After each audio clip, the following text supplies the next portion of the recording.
Ready?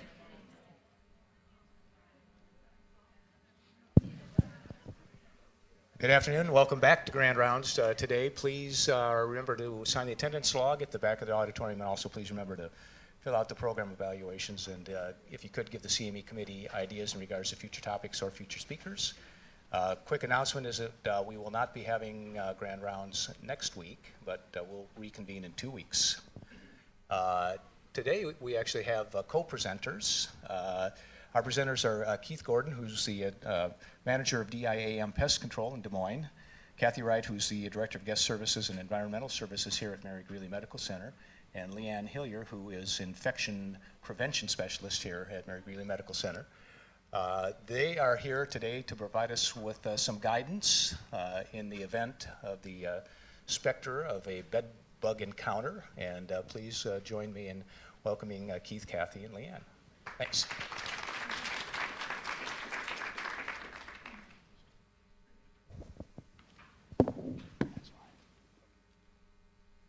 How's everybody doing? Good. So anyway, we're going to talk a little bit about bed bugs today, and I do a lot of public speaking about bed bugs ever since they showed up about 15 years ago in the Des Moines area, and but I have to apologize, I'm not a great public speaker.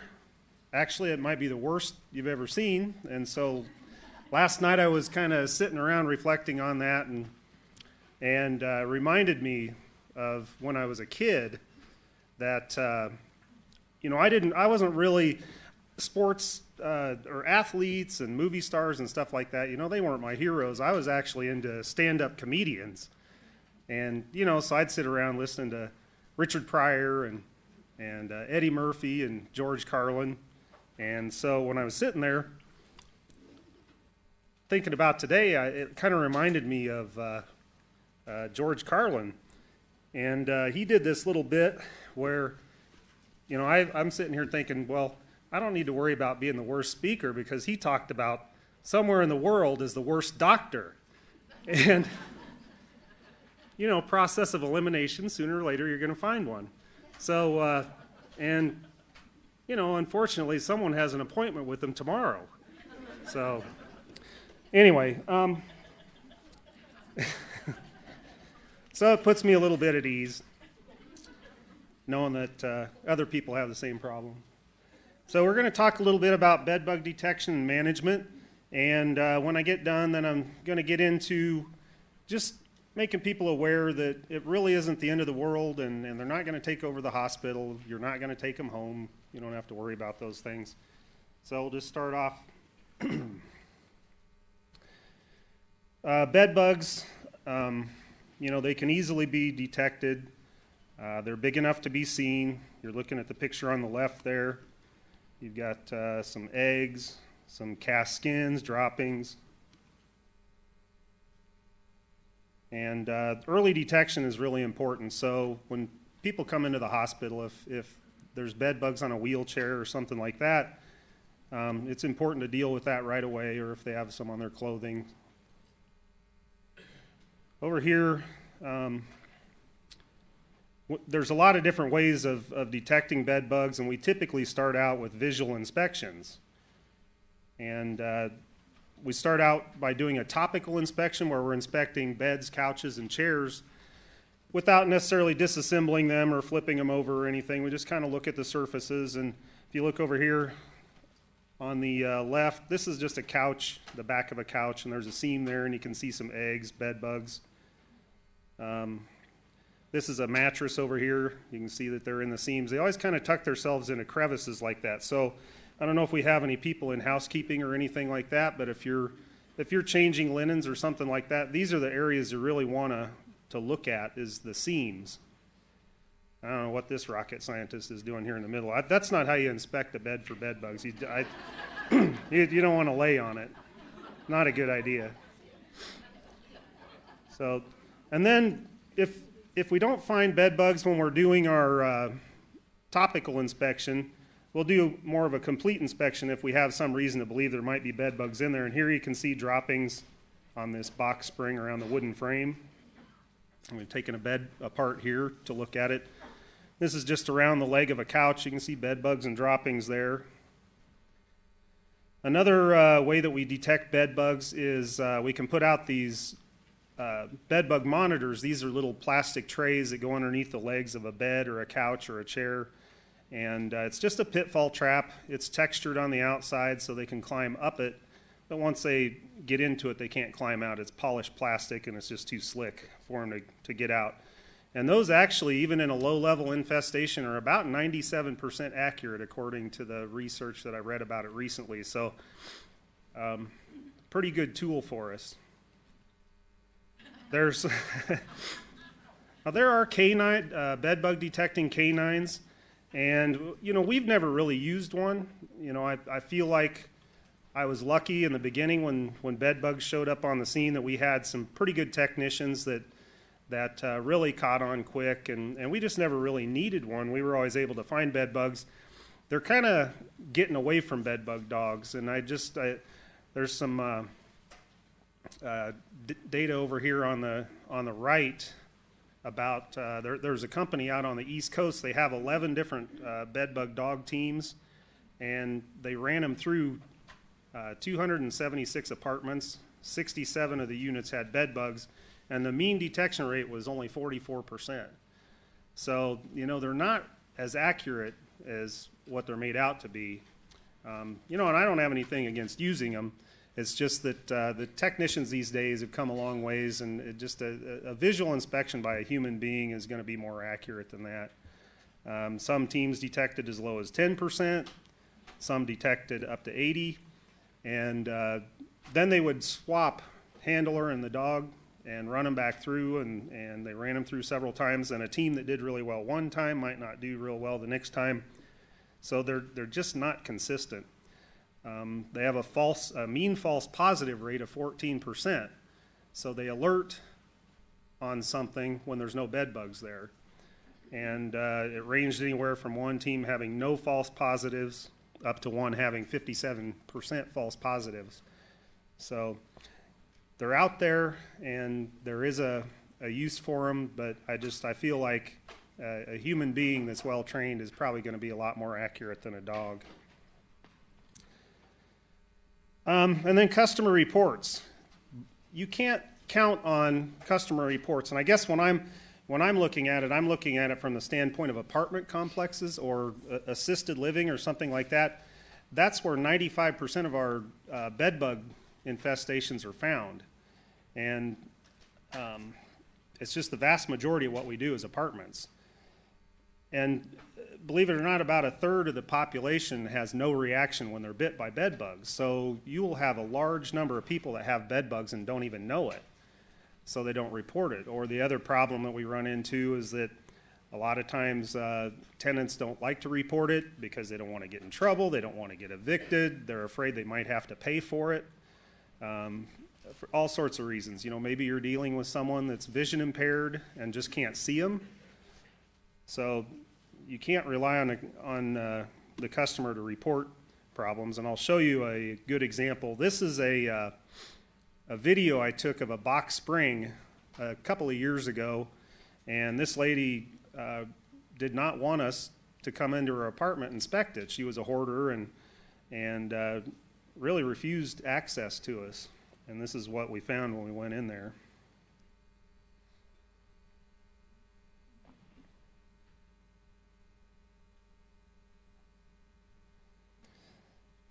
If it'll go for me.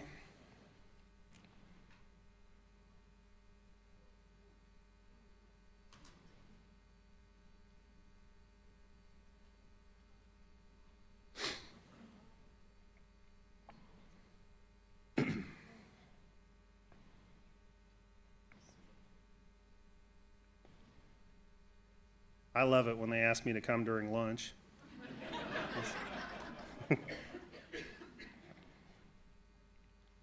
We could do cockroaches next time if you want. Okay, so you can't really count on the customer to report the problem to us. Just have to click on the screen here. All right, this was just some research that was done at the University of Kentucky. And just to kind of show you why a visual inspection by a human being can be extremely accurate, they went through 13 different apartments that were infested, and what they found, they actually send grad students in and they have them count bed bugs one by one. And this is what they came up with. 34.6% were on the box springs of all the beds in these 13 apartments, 22.4 on the mattresses, 13.4 on the bed frame or the headboard. So a little over 70% were on the bed alone.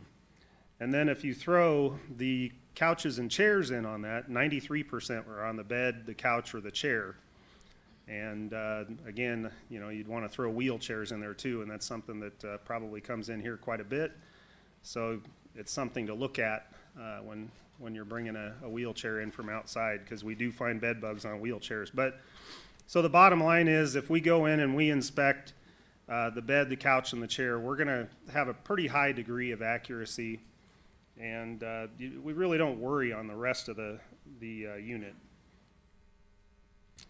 Some exceptions to the rule: if you have a bed on the floor like this with no frame, this is where we're going to find them on the baseboard, or maybe in that electrical outlet.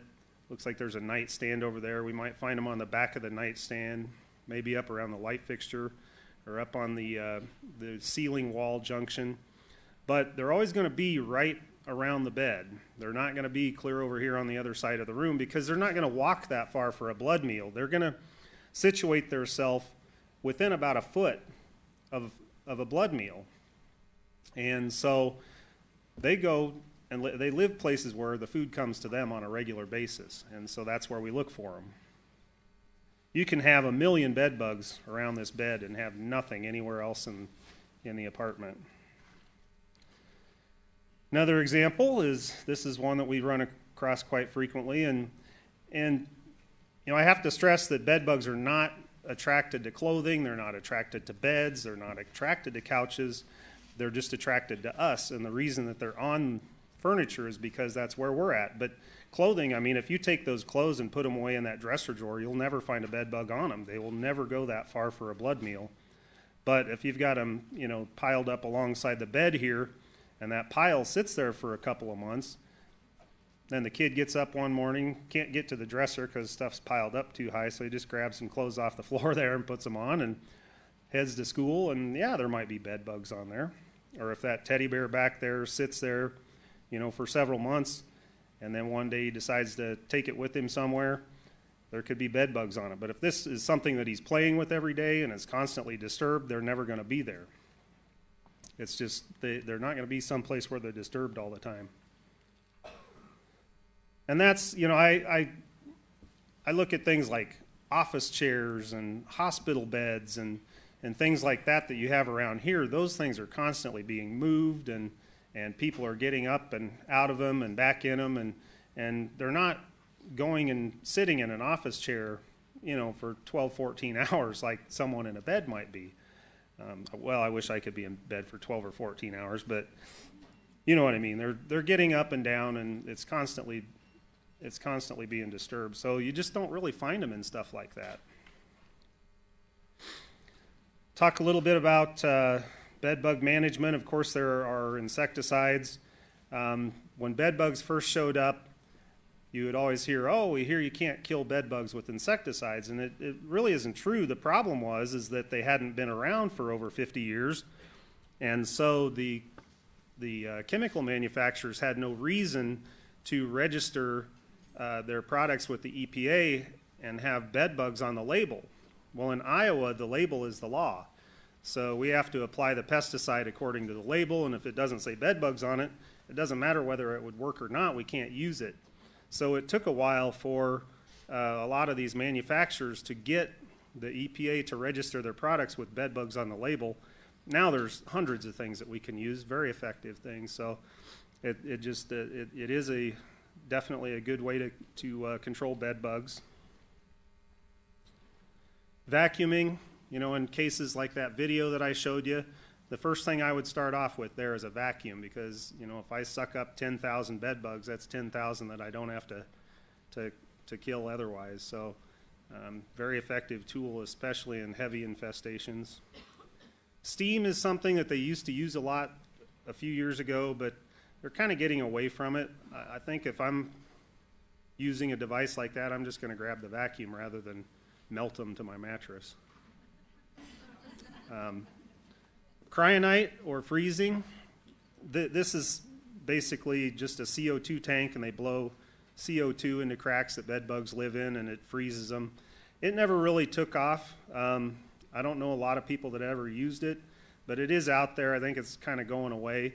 Freezing at temperatures like that is very effective, but freezing at outdoor winter temperatures is not. I've had customers that put beds and couches and things out in their garage all winter long because they had bed bugs on it and they didn't want to throw it away, and they bring it back in the spring and it's infested with bed bugs. So that will not kill them. I mean, it's got to be something like 25 below for a couple of weeks straight to kill bed bugs. They have these heat shock proteins that they use, and when you take them outside, it's not like an instant cold. It takes a while for their bodies to cool off, and they can survive that. But if you were to flash freeze them like they are with the cryonite there, that will kill them.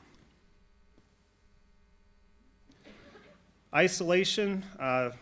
Here's just a bed that has encasements on the mattress and box springs. Basically, the idea there is that you seal the bed bugs inside, and therefore they can't get a blood meal, and eventually they'll starve to death. But it can take about 3 or 4 months to starve adult bed bugs to death.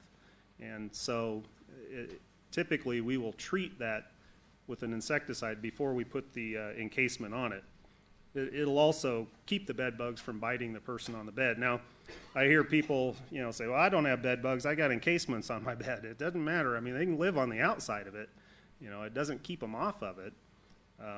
But it will trap bed bugs inside, and it can give them some instant relief. Another method of isolation, you can bag things up in plastic bags. Again, though, you're going to have to wait 3 or 4 months. The product on the right originally was designed to hang in a closet for clothing moth control, but it is a very effective product on bed bugs, and so they ended up getting bed bugs on the label several years ago. And something like this you could put inside that plastic bag and cut the time down to about a week to kill them. A good example, I had a family Bible one time that was infested with bed bugs, and obviously you're not going to throw it away, you're not going to spray it with insecticides, and so we just bagged it up in a plastic bag and threw one of these strips in there, and that took care of it. I have put books in the microwave before too. That works. Traps and monitors, like I mentioned, those, I mean, they're not only just they're not used just as a control device, but we use them to tell us after a treatment whether we've been successful or not. This is a sticky trap. You can use those as well. Whole house heat treatment. This was something that came out in the early days, and it just, a lot of companies are getting away from that. There's a lot of problems with it and limitations. The one on the left is a propane furnace inside of a trailer, so you park that out in front of the apartment and advertise to the whole neighborhood that you got bed bugs. And, so that's not really a good idea to begin with. And then it's kind of limited because most of them will only go up about 3 or 4 stories high. There's a furnace in the trailer, and they run those yellow hoses up through the windows, and then they crank up the heat, and they turn fans on to circulate the warm air. And the one on the right is an electric furnace, so you can go up higher in a building with something like that. You actually wheel the furnace inside the apartment. And the problem with heat, in and of itself, it has a tendency to repel bed bugs, and so you can actually scatter them into other units, surrounding units, in a multifamily housing situation like that. And even in a single family home, a lot of times you'll push them into cooler parts of the home, and then once the heat comes down, the bed bugs come back out. And so a lot of the companies that were using this, and we never did use it, a lot of the companies that were using it started using insecticides in conjunction with it. they could probably just get rid of the heat and use just the insecticides and be just fine. But so this is another thing that's kind of going away. This is a good form of heat right here, though. You can put infested clothing or stuffed animals or whatever you can throw in a dryer. Just throw it in there on high heat for about 30 minutes and cook them. We've never done this. I've always thought there were some applications where it might have been handy to have one of these. They're few and far between, but this is just a big tent you can put stuff inside of and blow hot air into it. Again, another fairly effective method for treating, just a handful of items. And they come in all different sizes, anywhere from just a little box you can put things in to the great big giant 12 by 12 rooms, but we've never really got into that. Of course, the best method is to integrate all of these things together into your program rather than just to select one way of doing it. Just integrate it all together, and then it's just after we do a treatment, you just have to keep going back until they're gone. I mean, bed bugs are a little different than a lot of insects. If I go out and treat a house for spiders because they're seeing 2 or 3 a day, and now I've got it down to where they're only seeing 1 a month, that's probably acceptable. But with bed bugs, 1 is too many. I mean, you have to have absolute 100% control or it failed. And so we basically just keep going back until they're gone. And sometimes it goes pretty quick. Other times it takes quite a bit longer, but you just have to really stick with it. There is one other thing that I wanted a product that I didn't bring up, and it's so new it's not on my presentation. We just got it in the other day, and I haven't even had a chance to use it. But they're now using a type of mold spore that you apply to the beds and baseboards and couches and things. And this is a natural disease in bed bugs. Basically, when they walk through it, these mold spores stick to their body, and when they go back to the aggregation site that they live in, they spread it around there, and the other bed bugs that live in that aggregation site get it on them. And then when these mold spores start to germinate, it actually grows through their exoskeleton, and it eventually kills them. And so I'm really kind of curious to see how that works. If it actually works the way it's supposed to, it's going to really change the way we do things. It's going to be a really fantastic product. So I look forward to getting to work with that and see how it works.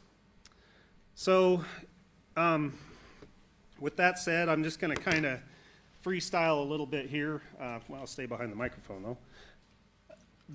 Probably what you're concerned about is, are we going to bring bed bugs into the hospital? How do we keep from bringing bed bugs into the hospital? What do we do if we get them in the hospital? How do we get rid of them? And I think probably the best thing to say is that you're probably never going to get bed bugs in the hospital. Are you going to bring bed bugs into the hospital? Of course. It's going to happen no matter what you do, unless you start denying service to people and check them out when they come to the door. But I'm sure that's probably not legal or practical, so that's not going to happen. You're going to have people come in here with bed bugs, but they just never take hold. I shouldn't say never, we very rarely ever do bed bug treatments in hospitals, and when we do, it's probably completely unnecessary because they never take hold. They're just, the conditions in a hospital are not conducive to support a bed bug infestation. You're constantly changing linens, they're constantly cleaned. People come in the door and you take their clothes and give them a gown, and you're watching for them when they come in, and you're prepared for it. And they just those monitors, they can't climb out of them because they're too slick. Well, what does the frame on a hospital bed look like? Do you think they can climb up that? No, they're not going to. You may have some wooden beds in here or something like that, but I think for the most part, they're steel and they're slick, and it's just really difficult for bed bugs to take hold in a hospital. It's just like school buildings, same thing. I get a call 2-3 times a month, found a bed bug in a school building, and in 15 years we've never treated a single school building, and we've never had those bed bugs take hold in a school building. And we do a lot of big districts. We do Des Moines, Urbandale, Waukee. I mean, we do some big districts. We do hundreds of schools. Never treated one time, but constantly get called out for bed bugs. And they do show up in there, but they never take hold. Hospitals the same way. The other thing is, okay, well, a bed bug comes in here, and yeah, maybe they don't take hold, but do they get on me and I take it home and it takes hold in my home? And I tell people that I've spent nearly every day of my life for the last 15 years in bed bug infested apartments. I've never taken them home, you know, and I get in some bad ones. You've seen what I've been in. So it's so unlikely to happen. But let's just say you do. Let's say somehow a bed bug gets on you in here and you take it home and it actually makes it all the way there. It's probably going to, if that actually happened, it'd probably fall off of you before you got out the front door, but let's just say it actually made it home. 90% of all bed bugs are juveniles. They're not sexually mature, so they're not going to be laying eggs. And out of the 10% that are adults, half of those are males, so they're not laying eggs. So only gravid adult females are going to start laying eggs, and that's if you get it home, and if it happens to be a gravid adult female, and if it actually makes its way to a suitable place where there's a regular food source without walking through some pesticide or getting stepped on or something like that first. It's just so unlikely for that to happen. And so I think that would be the least of your worries, would be taking them home. But with that said, I'm going to go ahead and open it up for questions. Anybody have any questions? I stay in a hotel this weekend. Honestly, like I said, 95% of what we do is apartments. And of the other 5%, most of that is single-family homes. Hotels are a real small percentage of what we do. And typically when we find bed bugs in hotels, it's places where people go and they stay long-term. So it's not really like a hotel. It's more like an apartment. Now, can a fancy hotel get bed bugs? Yeah, it can. The likelihood of taking home a gravid adult female, it's the same thing. I mean, usually what will happen is let's say you have 2 beds in the hotel room. You put your suitcase on one and you sleep on the other. And if a bed bug happens to wander into your suitcase, you know, it could end up going home with you. It's not attracted to the suitcase. There's nothing telling that bed bug, go to that suitcase. It's just moving around because it recognizes an increase in the level of carbon dioxide in the room, and so they just come out and there's food around here somewhere. And when they get about 6 to 12 inches away from you, then they will pick up on scent pheromones and on body heat, but they got to be fairly close to you. So that's the only thing where a bed bug says, okay, right there's a food source, you know, when they're within about 6 to 12 inches of you. But if they're around anything else, it's not drawing them to it.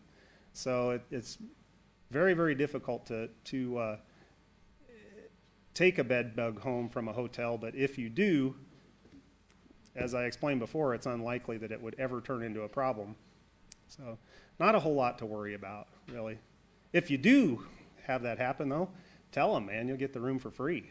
So, yeah. And then let me know where it's at. I'll go stay there. I'm an allergist and talk to people about dust mites, entirely different subject. Mm-hmm. But occasionally, if we're not careful and say these are not parasites, they're not going to bite you, people get thrown into this thing that docs call delusions of parasitosis. That's got to be a daily part of your life. Am I right?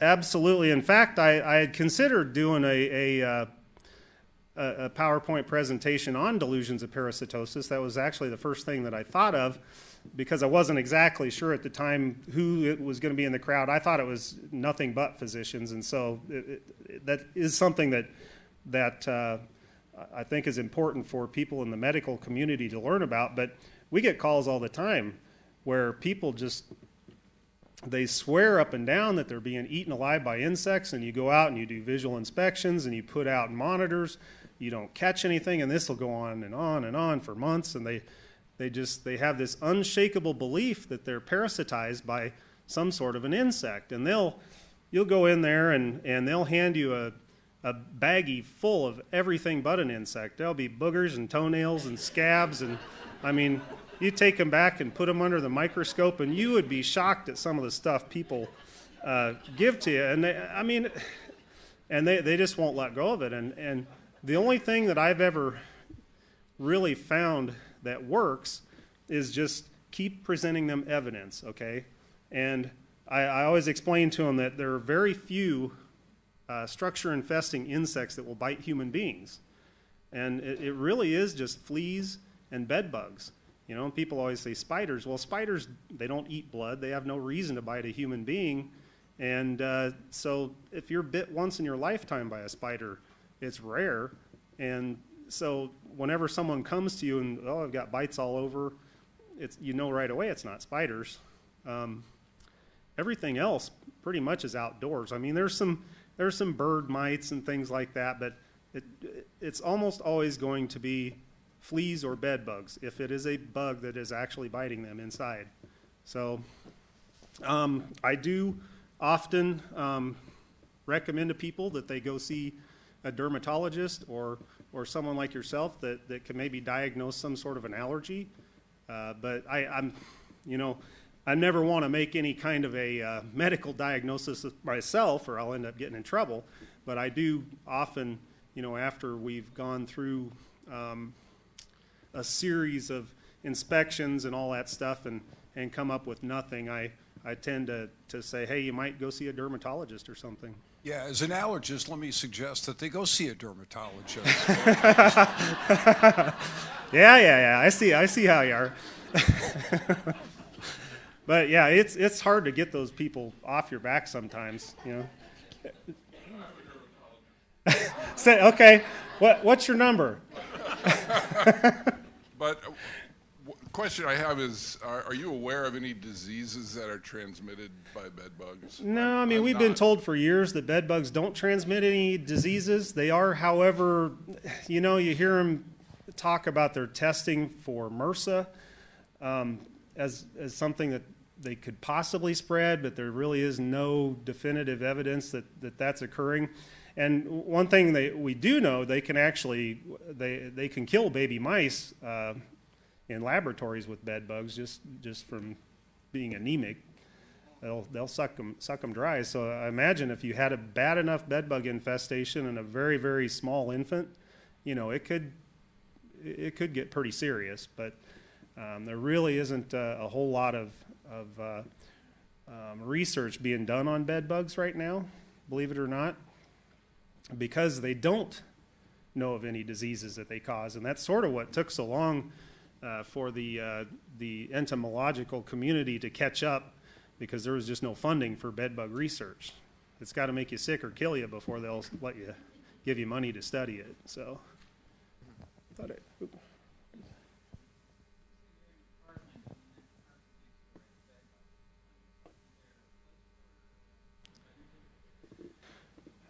yeah, I mean, you could do preventative treatments. This new product that I was talking about, the mold spores, they're talking like that might be some sort of a really good preventative. I mean, any kind of insecticide treatment would prevent it to some degree, but bed bugs really don't move around much on their own.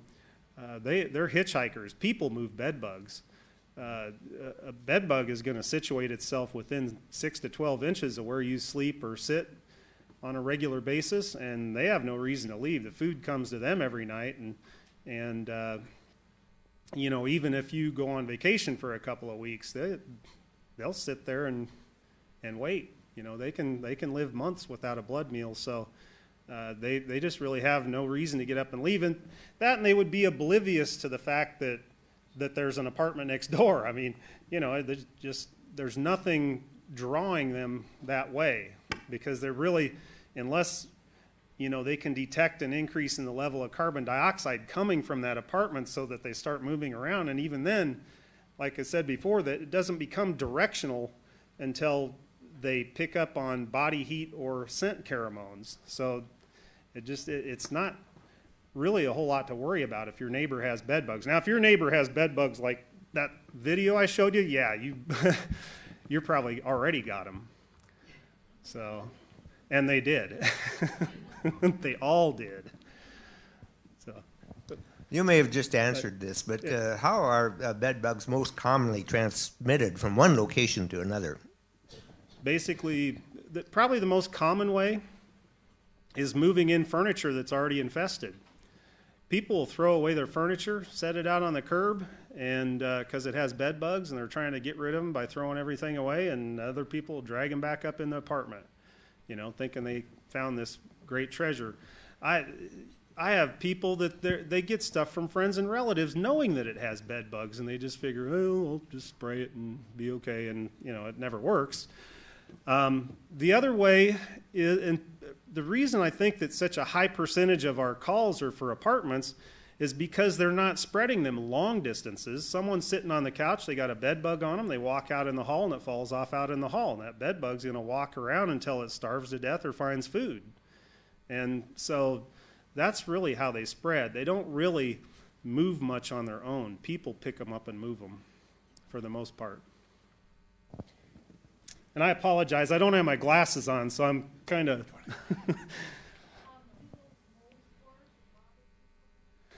Supposedly not. That was actually the nature of my, it's the allergist again. Yeah, and I'd be curious to know if you know anything about Well, that, really. Not specifically, but there was a trucker I took care of who was advised or told to sprinkle some mold powder on grain he was delivering, and so he did that routinely, and he ended up with a really nasty case of a hypersensitivity pneumonitis. So, mold is in this room, it's ubiquitous. It's not anything to be mortally afraid of, but I'd worry about not even necessarily your clients so much as your workers getting exposed to some funky mold on a regular basis. So, and I imagine you'll freak out your customers if you have them don astronaut suits every time they apply this stuff. But Right. some care perhaps to not respire and not breathe in any of that stuff. If you're curious and you want to research what type of mold it is, the name of the product is Apprehend. And, I suppose we'll find more out about it as time goes on. But that is a good question, and I'd like to know the answer to it. Is it going to cause respiratory issues and any pesticide like that is going to have personal protective equipment requirements that go along with it. So, anybody else?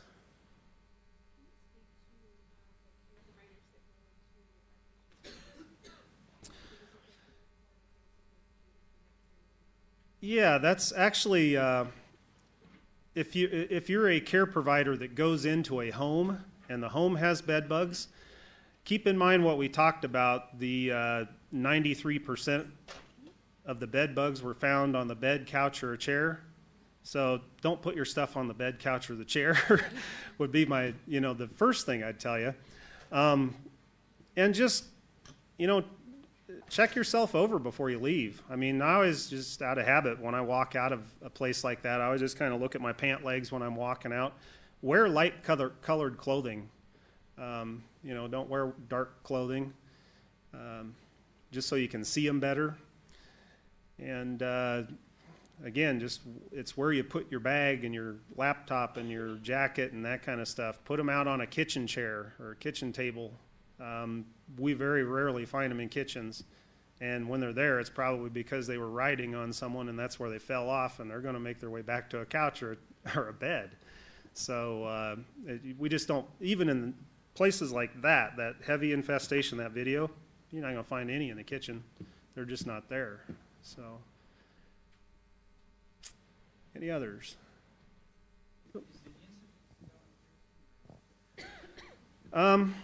Well, I didn't really talk about this, but the first bed bug call that we got was in 2003, and we did 6 that year.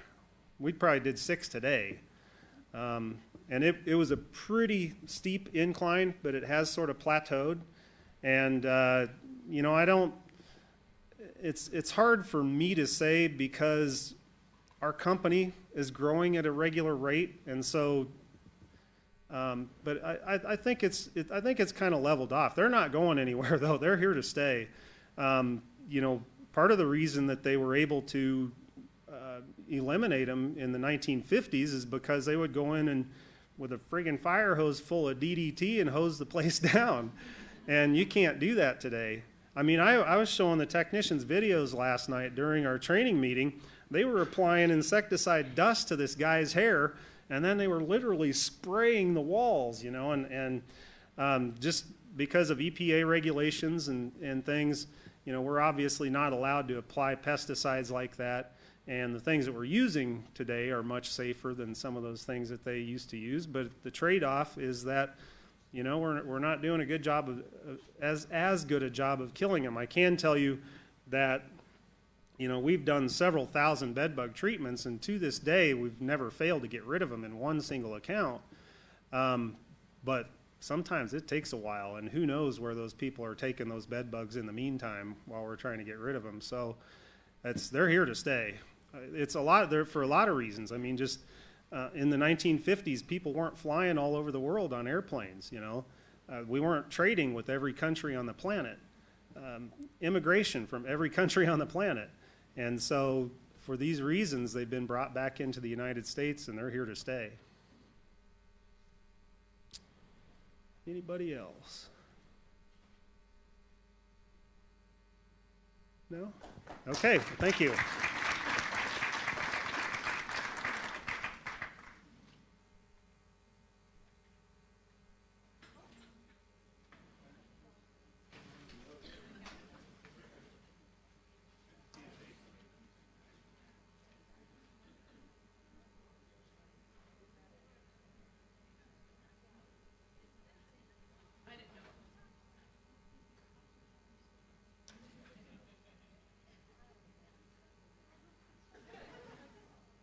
So just really quickly, I don't have any gory pictures to show you or any bad jokes to tell, but just wanted to remind everybody we do have a policy on what we do when we do discover a bed bug. Most of the time, the bed bug is discovered when the patient arrives here, and so there's no need to panic, and I think that's what this policy really walks you through to tell you is, you know, it's a common sense approach to what we do, how we handle it. You have some environmental services team members here that are very good at handling this. No need to panic. And we've never seen anything come in the door that was frightening, that we couldn't manage. So I'm not going to go through the policy with you. I just wanted to make you aware that there is a policy, and you can search for it on the intranet. It speaks to the clinical practice of when a clinician would encounter bed bugs with the patient, what they would need to do, and then it walks the house manager and the guest services team through what they need to do to control and then to report. So do you guys have any questions specific to this? Okay, that's really all I wanted to do is to share with you that we do have a policy, and if you ever have any questions about that, you can call guest services at 3535 extension 2. And myself, Melissa, Leanne, any of us would be more than happy to walk you through any questions that you have. I can tell you each time that we've encountered them just slightly in a different way. So they never, the same scenario is never true each time. So we look at them individually and then manage the process from there. Thank you guys for coming today.